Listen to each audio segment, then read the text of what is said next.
시청자 여러분 안녕하십니까? 출발 성공 투자 박민영입니다. 안녕하세요. 김수정입니다. 한 주의 마지막 거래일입니다. 이번 주 굉장히 또 짧게 느껴지기도 하는데요.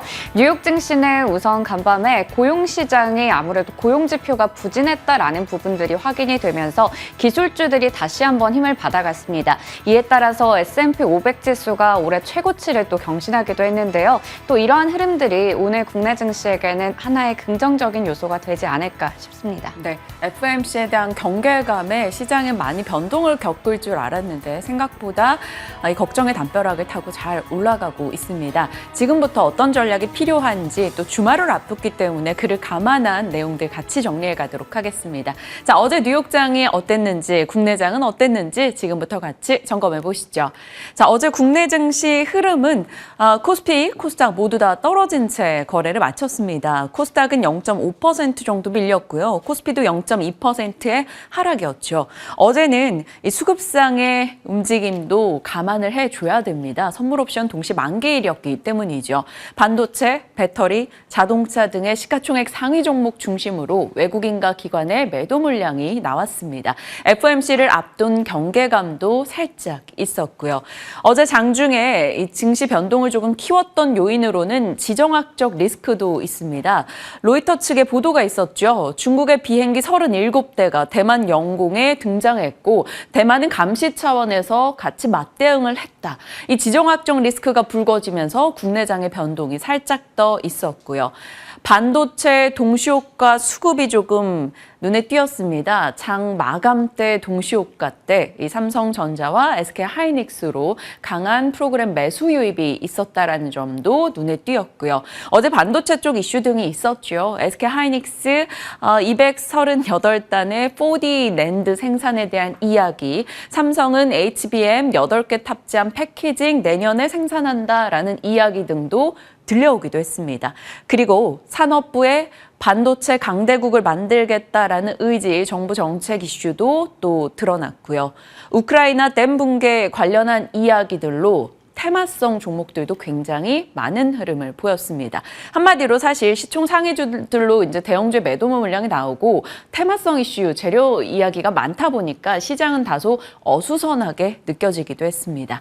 보험과 해운 쪽 그리고 상사 종목들이 어제 강세 움직임을 나타냈고요. 건설 기계도 흐름이 괜찮았습니다. 마녀공장 어제 결국 따상에 성공하며 거래를 마쳤고요. 원격 진료에서 일부 종목들 굉장히 강했습니다. 미용기기나 재건, 제습기, 사료, 전력설비, 전고체 쪽에서 추가 탄력을 보여줬네요. 자, 시간 외의 흐름을 본다면 애플페이 내용이 되겠습니다. 애플페이, 현대카드가 당연 우선 도입을 한 상황이었는데 신한과 KB국민, 우리카드도 도입한다라는 소식에 생태계 확장 기대감, 시간 외에서 종목들을 상한가로 이끌었습니다. 한국정보통신과 하잉크코리아가 시간을 상한가로 거래 마쳤고요. 이로움과 에이텍 모빌리티도 강세 움직임 보였습니다. 여러 이슈들이 참 많았던 어제였던 것 같습니다. 자, 이거 하나 정도 개별 종목 이슈긴 한데 약간 경제 이슈 느낌으로 살짝 짚고 가겠습니다. 캐나다 산불 심각하다고 하죠. 수백 곳에서 산불이 나면서 그 공기가 미국 쪽으로 이동을 했고요. 미국 동부의 공기질이 상당히 위험한 수준이라고 합니다. 미국의 환경보호청은 1억 명 이상의 주민 대기질 경보를 내린 상황이다. 고품질 마스크 공급 부족해서 아마존에서 판매가 엄청나게 급증하고 있다는 소식이 들려오고 있습니다. 뉴욕시에서는 마스크 100만 개 정도를 무료 배포했고요. 이렇게 공기질에 대한 문제가 거론될 때마다 국내에서는 위닉스가 올랐습니다. 아마존에서 위닉스 검색량이 엄청나게 증가했었고 과거에도 미국의 산불 관련한 이슈가 있을 때 이때 당시에 미국 아마존 내에서 이 위닉스의 재고가 완전히 동날 만큼 크게 불티나게 팔렸던 기억이 있거든요. 이때 2020년과 2021년도에 미국향 위닉스 제품의 수출도 급증했던 바가 있었습니다. 단발적으로 엄청난 시세를 내다가 다시 상승을 반납하는 패턴이 있었습니다만 그냥 알아두자라는 차원에서요. 위닉스도 살펴봤습니다. 어제장 8% 정도 올라갔던 것은 이러한 영향도 있었을 거고요. 이제 올 여름에 굉장히 많은 장마가 예고되고 있다 보니까 보니까 제습기에 대한 모멘텀도 같이 받지 않았나 싶습니다. 자, 이렇게 막 주변을 둘러싼 기후나 혹은 환경적 측면에서 좋은 얘기가 요즘 잘 안 들리긴 합니다. 워낙 이상기후가 심하다 보니까요. 가뭄은 벼락을 동반하고 그게 또 산불로 이어지는 사례가 많다라고 하네요. 자, 산업뉴스 어제 정부의 반도체 이슈가 상당히 컸죠. 2022년 작년 7월에 반도체 초강대국 달성 전략 연결고리로 올해 3월에 국가 첨단 산업 육성 전략에서 반도체 메가 클러스터 이런 얘기가 나왔었죠. 그리고 2023년 6월 바로 어제였습니다. 반도체 국가전략회의를 열었고요. 그 내용은 PIM 설계 기술과 첨단 소부장 R&D에 투자를 얼마 하겠다. 차세대 지능형 반도체 사업에 2029년까지 1조 투자를 하는데 거기에 콕 꼽혀서 들어갔던 게 전력 반도체, 차량용 반도체, 첨단 패키징 등이 되겠습니다. 그러면서 어제 국내장에서 전력 반도체 대표 주자인 KEC가 장중에 3%, 시간외에서 4% 정도 올라가는 흐름이 있었습니다. 어제 장에서 전반적으로 시장 분위기가 막 그렇게 좋진 않았습니다만 반도체 나름 선전하는 흐름이었고요. SK하이닉스 1% 이상의 상승, 하나마이크론은 10% 이상의 급등이 나오기도 했습니다. 진만쌤이 하나마이크론에 대해서 긍정적인 시각을 많이 줬었기 때문에 이 부분에 대해서 오늘 시간 가능하다면 같이 점검해 보도록 할 거고요. 그 밖에 코아시아나 가온칩스 등의 종목들도 시스템 반도체 업체들도 같이 올라가기도 했습니다. 전력 반도체 얘기는 사실 많이 드렸습니다. 전력 효율화를 담당합니다. 댐처럼 전력을 저장했다가 분배했다가 하는 반도체입니다. 기존의 반도체처럼 연산을 하는 게 아니다라는 거죠. 이 전력 반도체 같은 경우는 쉽게 생각하시면 돼요. 모터가 돌아가는 모든 곳에 들어간다라고 보시면 되겠습니다. 그래서 전방 산업이 다양하죠. 전기차, 태양광, 풍력, 로봇, AI. 전력 반도체는 어찌됐건 성장할 수밖에 없다라는 얘기들이 꽤 많이 나왔습니다. 그런데 테슬라 측에서 전력 반도체 탑재 비중을 조금 줄일 수 있다 이런 얘기 나오면서 이쪽 모멘텀이 살짝 꺾여 있었는데요. 어찌됐건 앞으로 전력 반도체는 그 외에도 필수품으로 여겨질 것이라는 얘기도 나오죠. 전력 반도체 같은 경우는 소재 변화가 있었습니다. 그러면서 고전압에서도 잘 버틸 수 있는 반도체로 업그레이드 돼가고 있기 때문에 그 부분에 대한 점수도 많이 받고 있고요. 국내에서는 KEC, RF세미, 제주반도체, 어부부 반도체 이렇게 종목들이 꼽히고 있습니다. 일단 전체적으로 전력 반도체 생산에 관련한 업체들을 정리했는데 이 정도는 참고하시고요. 밤사이 미국장에서도 이 울프스피드는 3% 이상 정도 올라갔습니다. 미국 반도체 쪽 분위기가 오늘은 괜찮았기 때문이죠. 전력 반도체 참고하시고요. 자, 우크라이나를 둘러싼 이슈들이 계속 나옵니다. 정말 전쟁이구나라는 것을 실감하는데요. 어제 전해드린 대로 댐 붕괴 이슈가 있었죠. 그러면서 홍수가 벌어졌고요. 지금 4만 5천여 명 홍수지대 피해를 보고 있는 상황입니다. 그러다 보니까 저수지 수위가 낮아지게 되고요. 그래서 각종 생태계에 문제가 발생하고 있다고 합니다. 일단 곡창지대가 파괴됐죠. 이럴 경우 비료, 사료, 곡물 쪽이고요. 이런 것들에 대해서 거래를 하는 상사 쪽에 대한 모멘텀도 받아간다라고 시장은 판단하고 있습니다. 그리고 물에 이제 지뢰가 많이 떠내려갔다라고 합니다. 그러면 또 지뢰를 찾아내는 쪽에 초점을 맞출 것이기 때문에 DR텍, 퍼스텍 이런 쪽의 트레이딩 얘기가 나오고 있고요. 대피소가 필요하다라고 해서 모듈러 쪽, SY가 대표적으로 얘기가 되고 있죠. 이쪽도 언급은 됩니다. 참고용입니다. 여러분 이것에 대해서 뭐 지금 사서 엄청나게 긍정적인 수익 이런 건 아니고요. 이슈 체크 차원입니다. 그리고 원전의 냉각 수확부 비상 문제도 발생했고요. OECD 측에서는 이 재건, 우크라이나 재건 4개년 계획을 전일장 내놓기도 했습니다. 그래서 국내에서 건설 기계 섹터도 비교적 괜찮은 흐름이었고요. 장기적 관점에서 본다면 어찌됐건 세계에서 곡창지대 중 하나가 바로 우크라이나인데 이쪽 생태계가 무너진다라면 장기 시간을 두고 회복의 움직임이 나올 겁니다. 그렇다면 이런 대동이나 농우바이오, 아시아 종묘 이런 쪽에 대해서도 시장의 관심이 한 번쯤은 갈 수 있을 것 같습니다. 참고용으로 확인하시길 바랄게요.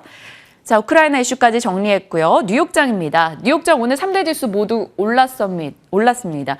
고용 데이터가 좋지 못하게 나오면서 그게 호재가 됐어요. 신규 실업수당 청구 건수 1년 9개월 만에 최대를 나타냈습니다. 실업수당이 늘어났다라는 것이기 때문에 고용 상태가 좋지 못했다라고 판단을 한 것이죠. 예상치가 23만여 건이었습니다. 그리고 올해 내내 20만 건 초반대를 유지했었는데 25만 건 위로 올라간 거죠. 26만 1,000건.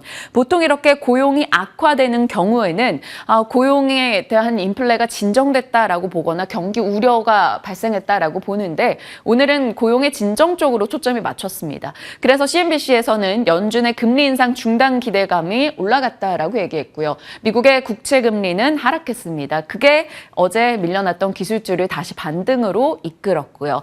그 밖에는 유가가 1.7% 정도 떨어졌습니다.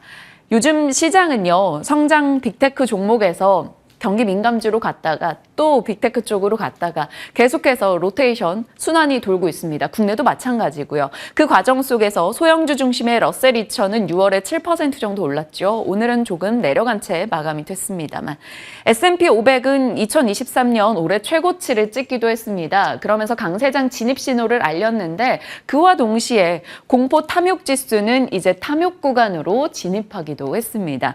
이것에 대해서 경계를 가지면 하락할 수 있는 거고요. 강세장 진입에 초점을 맞춘다면 더 갈 수 있는 거겠죠. FOMC를 앞두고 CPI와 FOMC 각각을 잘 확인해야 되는 이유입니다. 그에 대한 판가름의 힌트를 받을 수 있기 때문이죠.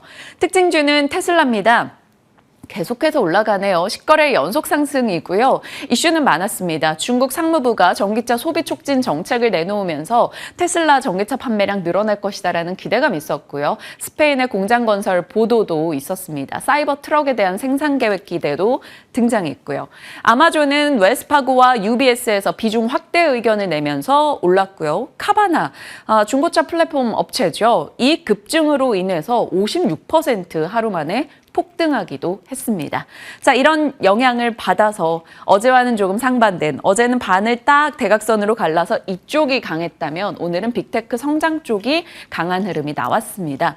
애플 같은 경우는 헤드셋 공개하고 나서 오히려 애플 제품에 대한 마케팅이 됐다라면서 아이폰 다음 차기작에 대한 판매 기대감이 나타났고요. 올랐습니다. 아마존은 앞서 말씀드린 대로 웰스파고 등에서 커버하기 시작하며 목표가를 올려잡았죠. 온라인 소비와 클라우드 서비스 성장 기대가 주 이유였습니다. 마이크론은 오늘 반도체 쪽이 전반적으로 괜찮았는데 이렇게 혼자 상승하지 못한 채 하락했습니다. 중국에서 칩 수요 감소 소식이 전달되면서 5월에만 한 20% 정도 줄었다고 하죠. 그러면서 떨어졌네요.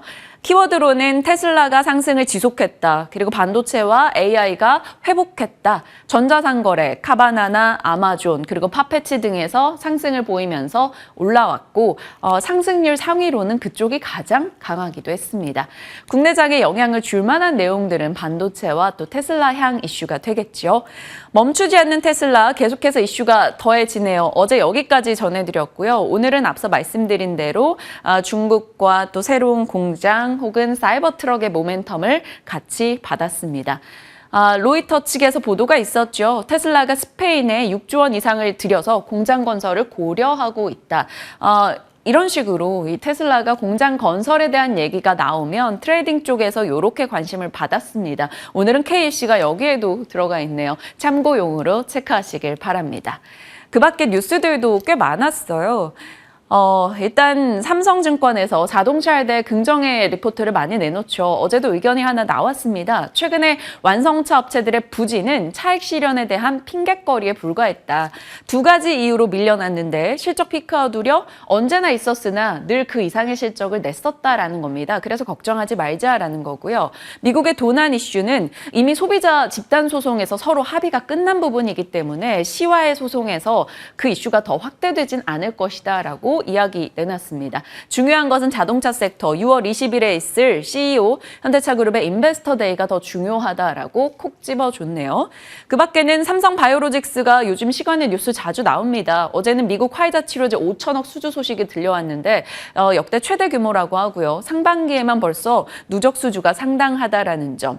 에코프로그룹 이슈도 있었고요. 루트로닉 이슈도 들려오고 있네요. 수소 쪽도 어제도 좀 간략하게 전해드렸습니다만 단독 뉴스인데 뭐 글로벌 수소 시장의 성장에 대한 얘기도 같이 언급되기도 했습니다. 참고하시죠. 자, 섹터 이슈로 한번 들어가 볼게요. 시장에서 언제나 관심이 없었는데 한 번씩 관심을 진하게 주는 섹터가 5G잖아요. 네, 맞습니다. 5G 관련주들 좀 많이 잊고 있었고 네. 굉장히 잊혀졌던 쪽인데 그래도 산업분석 리포트가 나왔고 잠깐이지만 시세가 나왔었기 때문에 한번 점검해 보려고 합니다.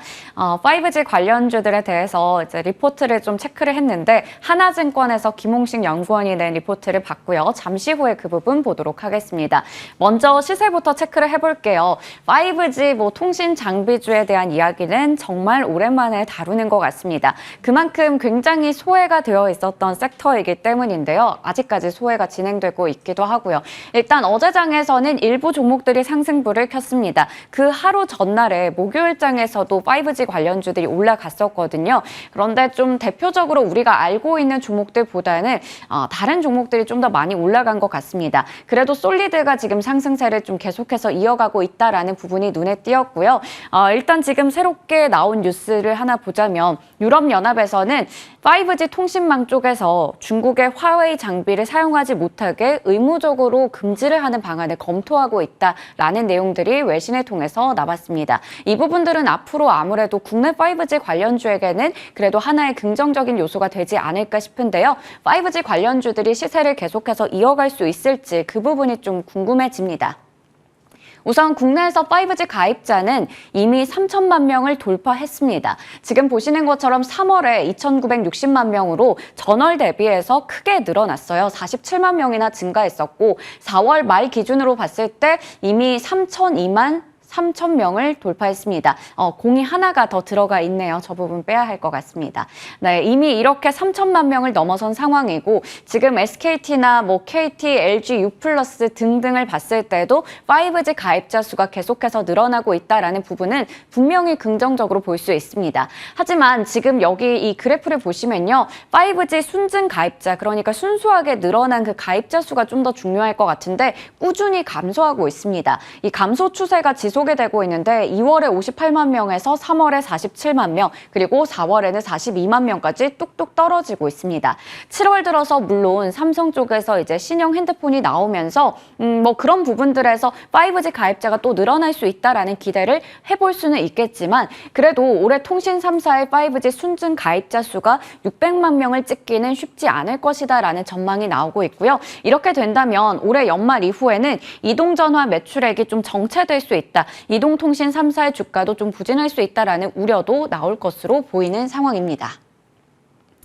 네, 올해 5G 통신 장비주는 부진했습니다. 올해 등락률을 좀 체크를 해보니까요. 대표적인 종목들이 대부분 다 하락했더라고요. RFHIC가 그중에서도 5% 상승률을 보였다라는 것은 굉장히 선전했다라고 볼 수 있겠습니다. 솔리드 같은 경우 크게 변화가 없었고요. 서진 시스템이 1%, 오이솔루션 5% 정도 빠진 데 비해서 이노 와이어리스가 17% 하락했고 KMW가 30% 가까이, 에이스테크가 38%, HFR도 41%나 주가가 하락한 상황입니다. 고점 대비해서 정말 많이 밀려있는 그런 상황인데요.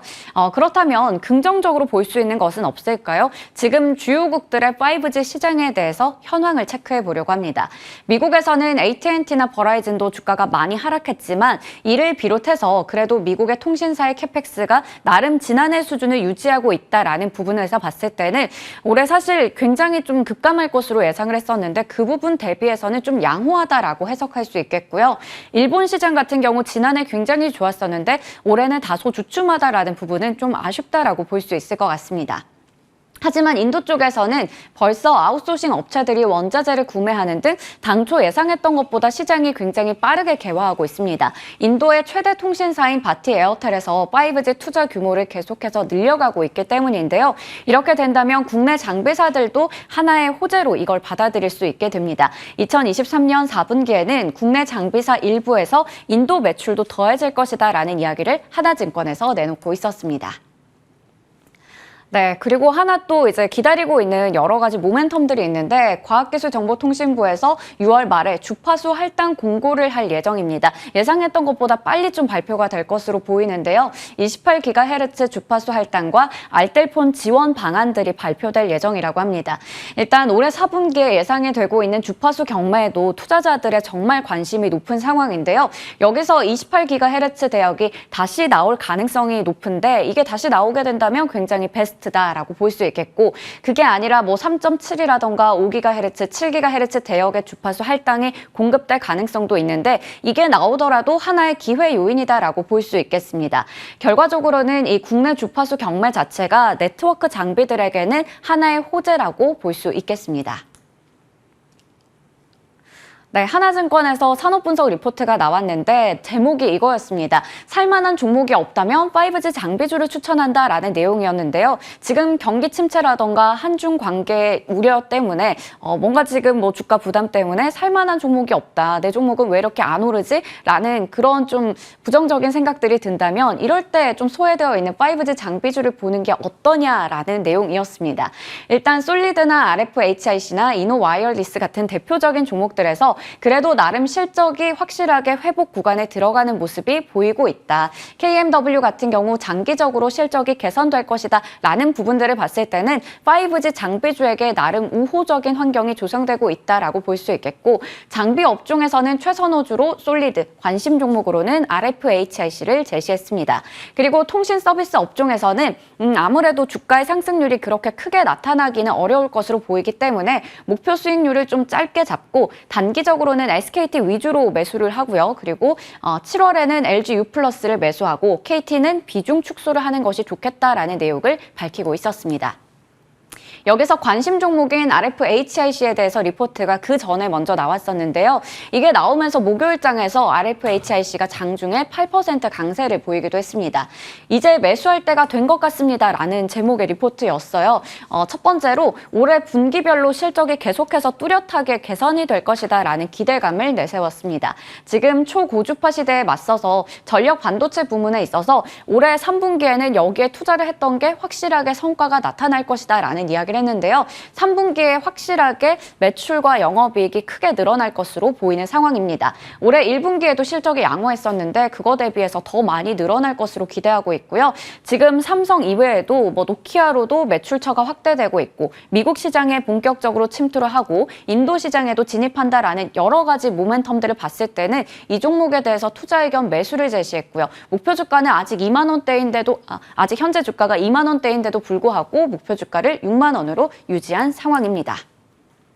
네, 이렇게 통신 장비주들 굉장히 소외되어 있었는데 나름 그래도 커버하고 있는 증권사에서 긍정적인 이야기들이 나오기도 했고요. 어제 뭐 잠깐인지 모르겠지만 이틀 정도 시세가 나온 종목들도 있기 때문에 지금 봐도 되는 종목이 있는지 전략까지 챙겨보도록 하겠습니다. 5G와 전력 반도체 모멘텀을 같이 받는 종목이기 때문에 또 말씀 주신 RFHIC의 흐름도 궁금해집니다. 5G 종목들 소외됐던 만큼 또 관심 받을 땐 강하게 받을 수 있기 때문에 그 타이밍이 온 건지 아닌지 잠시 후에 전략 챙겨가겠습니다. 자, 어제 상사주가 굉장히 강했습니다. 그 관련한 얘기 좀 전해드리죠. 저희 시간에 제가 자주 인용해서 살펴가는 보고서가 있죠. KB의 하인환 연구원 보고서입니다. 왜냐하면 지난해부터 로봇이랑 그리고 엔터랑 광물, 폐배터리 관련해서 굉장히 자세하게 스토리텔링을 해서 보고서를 쓰셨고 그로 인한 시장의 영향이 상당합니다. 저희도 방송에 모셔서 좀 전략을 챙기기도 했는데 이틀 전이었어요. 이 보고서가 나왔을 때 요약 정리해서 하고 싶었는데 아쉬웠습니다. 시간이 없어서 다 못하고 어제 방송에 들어왔었는데 어제 장중에 이 보고서 영향인지 상사주들의 흐름이 굉장히 좋았습니다. 짤막하게 그 보고서를 정리해보죠. 기억하실 거예요. 연초에 워렌 버핏이 일본의 상사주를 사들였다. TSMC를 팔고. 왜? 지정학적 리스크 때문에 대만의 TSMC를 매도해서 일본의 상사주가 100년 동안 살아남을 기업들이기 때문에 매수한다라는 게 이슈가 됐었습니다. 그때 당시에도 짤막하게 이슈로 전해드렸었죠. 그때 워렌 버핏은 이 일본의 5대 종합상사가 전 세계, 전이 왜 앞으로 와 있을까요? 여기 뒤로 가야 됩니다. 전 세계에 뻗어 있다라는 코멘트를 했었습니다. 올해 일본의 이 5대 종합상사 주가 흐름 다 양호합니다. 대다수가 20%에서 40% 정도 올라가는 흐름이었고요. 이들의 2년간 이익이 어땠는가를 살펴봤더니 2년간 순이익 증감이 상당히 좋았다라는 점을 확인할 수 있습니다. 그들의 이렇게 이익이 개선된 데는 어떤 요소들이 있었는지 살펴보면서 거기에서 국내 상사주들의 아이디어를 도출한 보고서였습니다. KB 하이난 연구원 일본 종합상사를 통해 본 한국의 종합상사 가능성. 굉장히 페이지 수도 조금 많았고 자세히 공부를 해봐야 되는 보고서였는데요. 짤막하게만 정리해보죠. 주 골자는 그겁니다. 탈세계화 돼가는 과정 속에서 조명의 위치가 바뀌고 있다고요. 과거에는 세계화 과정이 있었죠. 필요한 자원은 아무 데서나 싸게 조달을 할 수가 있었습니다. 그런데 지금은 모두가 신토부리를 외치고 내 나라, 내 동맹 이런 쪽으로 가다 보니까 특히 미국은 IRA 등으로 인해서 중국의 자원을 배척하는 흐름을 내고 있죠. 그런 식의 패턴이 계속 반복되고 있습니다. 그러면서 자원의 무기화가 진행되고 있다. 결국 탈세계화의 조명의 위치가 이 자원을 가진 혹은 자원을 활용한 자원의 밸류체인을 만들어낸 국가와 기업으로 이동하고 있다는 것을 말해주고 있습니다. 그 과정 속에서 각각의 생산시설을 내 나라로 들여오고 있고 그때 공장을 지을 때 인프라나 로봇 쪽의 이야기를 얼마 전 보고서로 내기도 했었죠. 이번에는 원자재 쪽에서 업스트림이 중요해지는 과정 속에 공급망의 재편, 그 앞단엔 종합상사가 있을 것이다. 이런 스토리였습니다. 자, 포스코 인터내셔널이 어제 16% 급등했어요. 다른 이슈도 같이 있었습니다만 상사주들 전반이 어제는 괜찮은 분위기였습니다. 포스코 인터는 차트 열어보시면 와, 올해 이 종목 하나만 들고 있었어도 좋았을 걸 하는 생각이 들 만큼 70% 넘는 상승 나타냈고요. LX 인터는 1.6% 빠진 채 거래를 마쳤습니다.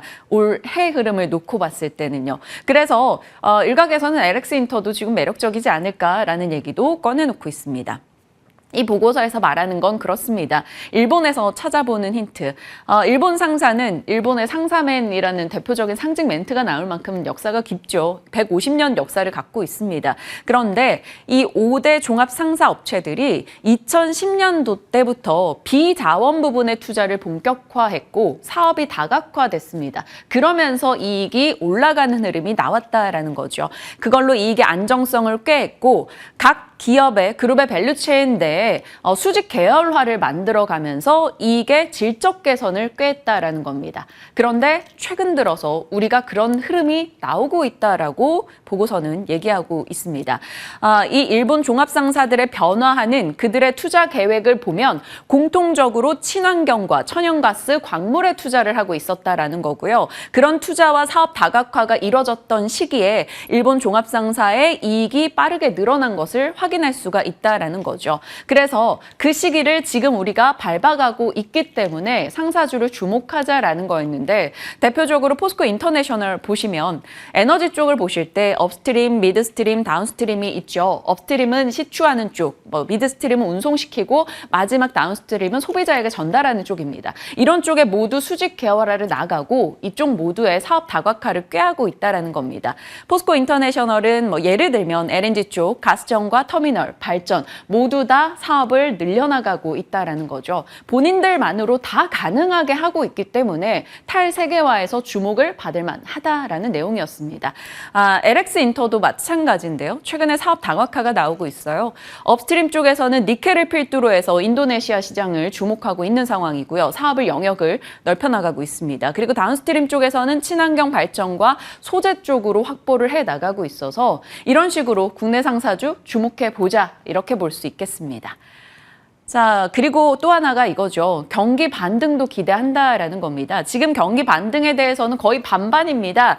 양념 반, 치킨 반, 이런 치킨 시킬 때처럼 고민하듯이 경기가 좋아질 거야. 아니야, 나빠질 거야. 라는 얘기가 계속 나오고 있죠. 그런데 하이난 연구원은 일단 OECD 경기 선행지수를 봤을 때 하반기에 그래도 지금보다는 나을 것이다. 반등의 기미가 보인다라고 이야기하고 있습니다. 경기 회복이 원자재 가격 하방을 지지해 줄 것이고 ESG로의 전환이 아이러니하게 ESG로의 전환이 화석 연료에 대한 의존을 더 키우고 있다라고 말합니다. 왜냐하면 화석 연료의 투자가 막히고 있기 때문에 공급하는 이들 혹은 그것을 갖고 있는 이들이 더 주목받을 수 있어서 상사주를 보자 이런 내용이었습니다. 그리고 과거 경기 선행지수가 반등할 때 국내 상사주들도 이렇게 올라오는 흐름이 있었기 때문에 그를 같이 기대해 본다라는 거죠. 그러면 고민되죠. 국내에서 상사는 지금 포스코 인터와 LX 인터로만 조금 추려놓고 다른 업체들의 탄력은 조금 약하고 사업적인 매력도도 아직은 낮습니다. 그러면 계속 가는 포스코 인터 쪽일까요? 포스코 그룹의 버프도 받을 수 있고 구동모터 어제 현대차 그룹에 납품한다라는 이슈가 또 강하게 주가 상승을 가져오기도 했었습니다. 포스코 인터를 골라야 될지 아니면 올해 연간으로 지금 1% 정도 빠져있는 LX 인터를 받아가야 될지 궁금해지는 시점이죠. 수급을 열어봤을 때는 외국인 기관 수급으로 봤을 때 외국인 수급이 조금 우호적인 건 포스코 인터였고요. LX 인터는 연기금이 한 2달 넘도록 정말 쓸어담고 있었습니다. 연기금은 나름 장기 투자를 짜기 때문에 이쪽도 괜찮나라는 고민이 되더라고요. 상사주를 포트에 넣어볼지, 넣는다면 어떤 종목이 괜찮을지 잠시 후 진만쌤에게 공을 넘겨보도록 하겠습니다. 시장 이슈 다뤄봤고요. 지금부터 전략 챙겨보시죠.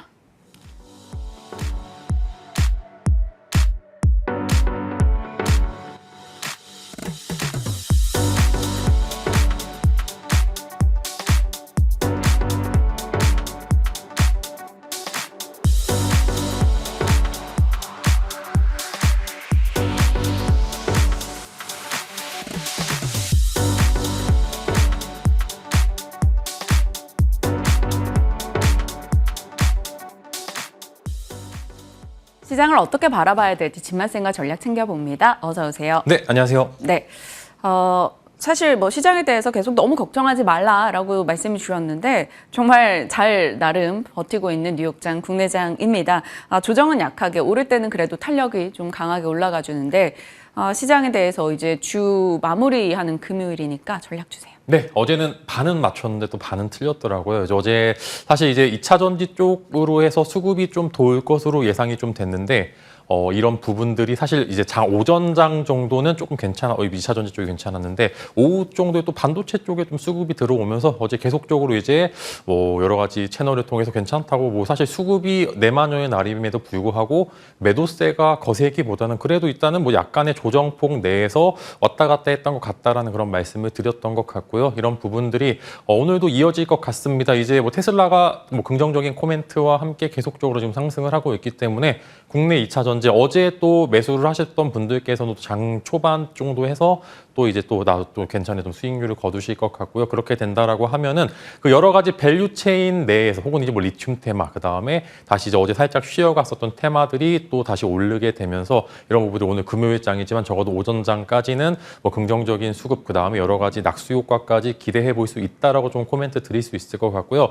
사실 이제 요번 주에서 지난주까지 해서 사실 중간중간에 연휴 하나씩 껴있어 뭐 굉장히 좋았지만 그럼에도 수급 자체가 좀 불안정한 부분들이 있었었는데 이게 사실상 이제 오늘 금요일 정도 해서는 뭐 지난 이제 휴일 전일만큼의 그런 이제 재미없는 시장보다는 그래도 굉장히 좀 재밌어 보이는 그런 이제 이야기를 좀 말씀을 드리겠고 뭐 장 막판 정도의 반도체 이제 국가 정책적 지원까지 나오게 되면서 또 좋은 모습을 보여드렸고 또 오랜만에 뭐 하나마이크론 급등 나왔었는데 맞아요. 그거 어떻게 해요? AS 해주셔요. 네, 저는 더 보셔도 될 것 같습니다. 정말 이제 1년 만에 이제 2만 원대 근접을 한 것 같은데 작년에 이 시기에 또 이 코멘트 드렸어. 작년에 이때 반도체가 한창 안 좋아서 저도 되게 마음이 아팠었는데 이런 부분들이 그래도 이제 돌파가 좀 긍정적인 좀 강한 흐름이 나왔기 때문에 추가 시세를 분출할 수도 있겠구나. 뭐 삼성전자와 하이닉스가 그럼에도 계속적으로 좀 7만 원, 11만 원 계속 지키는 모습을 보여주었을 때 가장 이제 근접해 있는 좋은 기업들은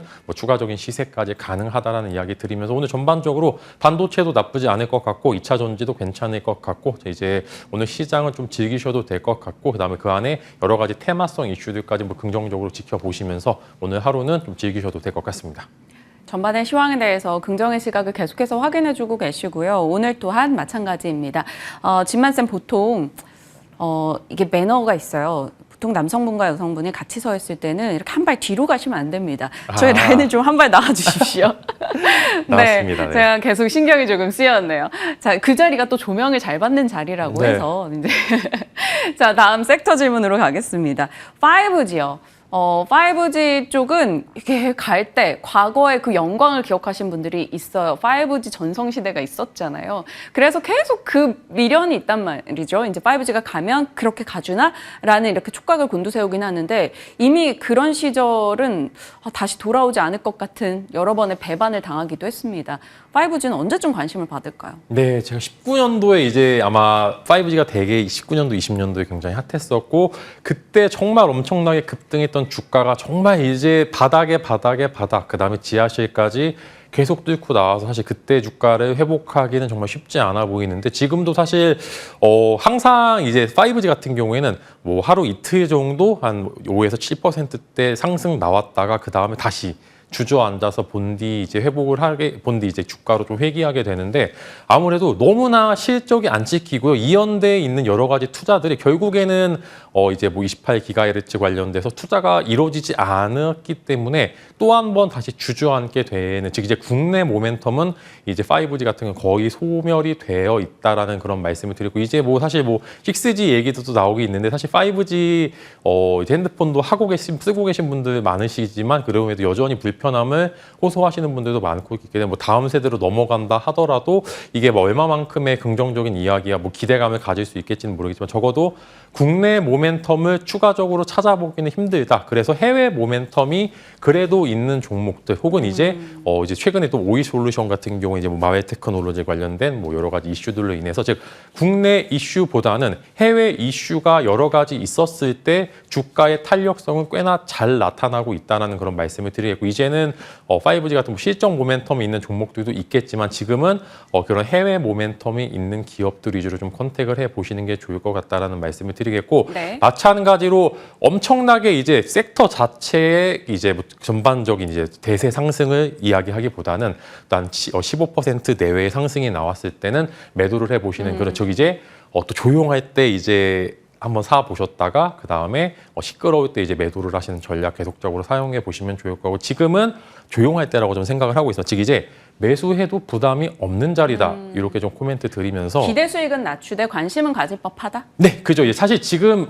조금 전체적으로 주식을 뭘 사야 될지 조금 모르는 시기가 왜냐면 이제 또 삼성전자 혹시나 또 이제 7만 원대 샀다가 또 이제 한 5만 원대 가면 또 너무 힘들고요. 그 다음에 2차 전지도 또 바닥권에서 또 많이 올라온 종목들도 많았기 때문에 이게 또 부담스럽긴 하지만 그럼에도 주식시장에서 참여를 하고 싶으신 분들께서는 지금 5G 섹터가 바닥권에 있어서 적어도 이제 엄청난 기대 수익률은 아니지만 그럼에도 시장 대비해서 우수한 수익률을 거둘 수 있는 즉 부담이 없는 자리에 있는 종목들도 없다. 많기 때문에 충분히 현재 구간에서 매수해 보셔도 된다. 다만 기대 수익률은 낮추자 이렇게 코멘트 드리면서 오늘 같은 경우에는 이제 저점 매수가 유효한 부분은 이제 뭐 에이스테크나 KMW 두 종목 같은 경우는 지금 굉장히 뭐 거래량이 적긴 하지만 그럼에도 바닥권에서 잘 횡보를 하고 있다라는 좀 말씀을 드리면서 두 종목 충분히 관심 가져보셔도 좋을 것 같고요. 그다음에 제가 이제 뭐 굉장히 좋아했던 종목이지만 이제 지금 조금 많이 밀렸던 종목 중에 하나인 이제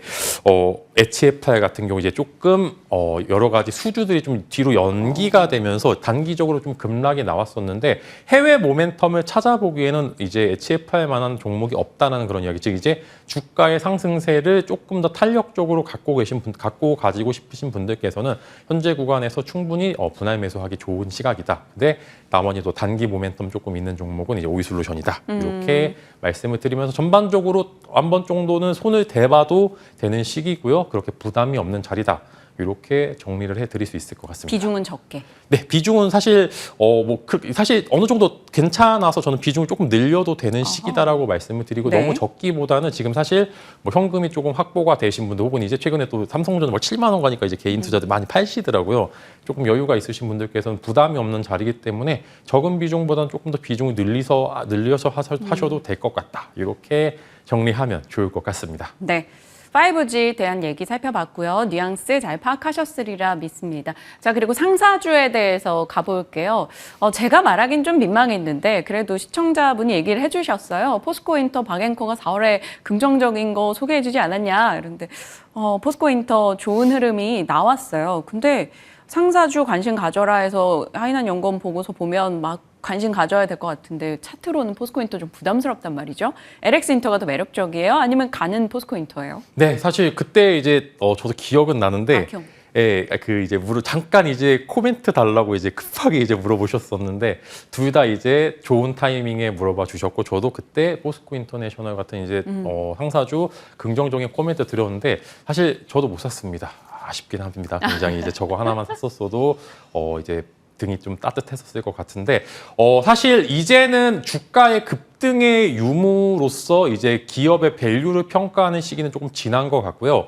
이제는 시가총액이 얼마만큼 올라갔는지 여부가 지금 조금 더 중요한 것, 즉 이제 가는 종목만 더 갈 것 같다라는 그런 코멘트를 드리면서 뭐 포스코 인터내셔널이 급등이 나오긴 했지만 사실 포스코 그룹주들이 갖고 있는 밸류 체인이 워낙 단단합니다. 뭐 당연히 이제 포스코 홀딩스는 이제 뭐 지주사니까 제외하고 뭐 포스코 퓨처엠, 포스코 DX 여러 가지 종목들 안에서 밸류 체인이 다 단단하게 구성이 되어 있기 때문에 이들의 밸류 체인 구성이 너무나 매력적이다라는 그런 이야기를 드리면서 이제 뭐 사실 구동모터 관련해서도 정말 예전에 이제 언제 이 부분들을 평가를 받나 이제 궁금했었는데 이제 또 최근에 또 받는 것 같아서 또 이제 또 나름 또 오랫동안 지켜봤던 종목이기 때문에 또 뭐 굉장히 좋고요. 저는 사실 뭐 신규 매수 사실 급등했었으면 제가 웬만하면 신규 매수 하라고 그렇게 매기는 안 드리는데 네. 신규 매수 하셔도 될 것 같습니다. 그렇게 뭐 한 번에 다 들어가시기보다 뭐 2, 3일 정도 걸쳐서 매수를 하신다라고 하면 여기서 추가적인 상승세 이어질 수 있다라고 말씀을 드리겠고요. 지금 일본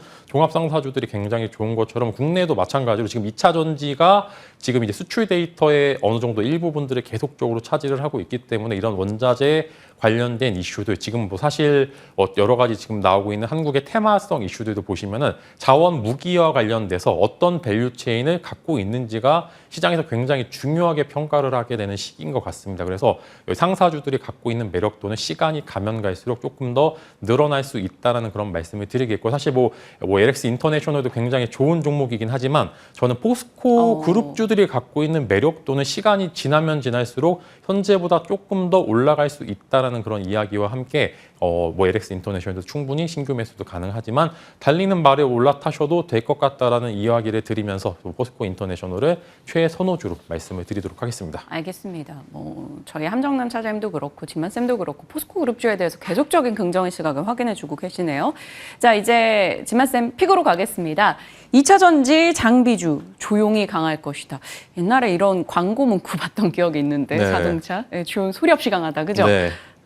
그러네요. 과거 너무 나이가 드러나 버렸네. 네, 2차 전지 장비주 어떤 종목으로? 뭐 새 종목을 가져오긴 했는데 지금 생각보다 그런 이제 급상승 후에 또 조정 후 다음 파동을 조금 기다리고 있는 종목들이 굉장히 많고 있고요. 사실 뭐 어떤 종목이 좋다라고 하기보다는 장비주들도 매번 보시면은 조용조용하게 또 올라가고 또 시끌시끌할 때 팔았을 때 이 뭐 기대 수익률이 굉장히 높게 나타나고 있었던 것 같습니다. 이제 이래서 뭐 계속적으로 장비주 제가 중간중간에 이제 뭐 2, 3개월 단위로 한 번 정도 코멘트 드릴 때 있었었는데 그때 이제 조금 관심 가져 보셨을 때 좋은 시세가 나왔던 것 같습니다. 그래서 오늘 이제 세 종목 가져와 봤는데 DNT와 CIS, 아바코 세 종목을 가져와 봤고요. 각각의 이제 뭐 매력도는 여러분들이 워낙 이제 여러 매체를 통해서 관심 가져보셨기 때문에 각각 매력도 맞춰서 한번 관심 가져보시면 좋을 것 같고 일단은 최선호주를 따지게 된다라고 하면은 탄력도 부분에서는 아바코가 굉장히 좀 매력적으로 보이고요. 좀 단단하게 기업 자체의 성장성을 좀 지켜보시고 싶으신 분들께서는 이제 DNT를 지켜보시면서 아무래도 이제 발주가 이어지고 이전에 있었던 저가 수준에서 이제 조금 이제 을 같은 갑이 되고 있는 시기가 어느 정도 다가오고 있기 때문에 즉 이제 미국도 그렇고 전반적으로 공장이 완성되면 완성될수록 발주가 늘어날 수밖에 없는 건 사실이기 때문에 결국에 시간은 장비주들을 계속적으로 기다려주고 물려도 괜찮다라는 그런 이야기와 함께 조금 더 롱텀과 단기적인 모멘텀 같이 보유하고 있다. 이렇게 정리해 드리도록 하겠습니다. DNT, CIS, 아바코 2차 전지 장비주에서 이야기해 주셨습니다.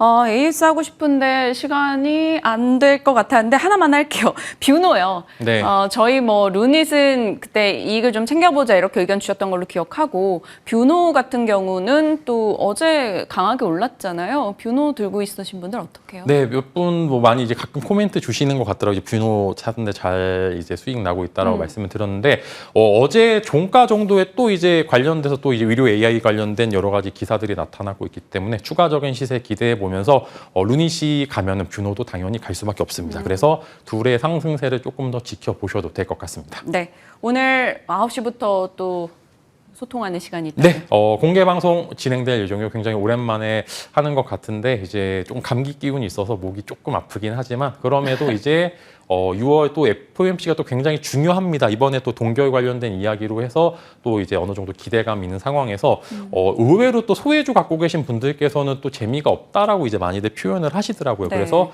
이때 어떻게 대처를 해야 되는지 여러분들한테 하나부터 10까지 다 알려드릴 예정이니까 이어서 켜두시고 그다음에 제 것도 켜두시면서 함께 시청해 주시길 바라겠습니다. 네. 참가하셔서 많은 얘기 같이 나눠보시길 바랍니다. 또 중요한 타이밍이다 보니까 시장과 종목에 대한 좀 점검 시간을 가져주신다고 하네요. 진만쌤과 또 한 주 전략 챙겨봤습니다. 고맙습니다.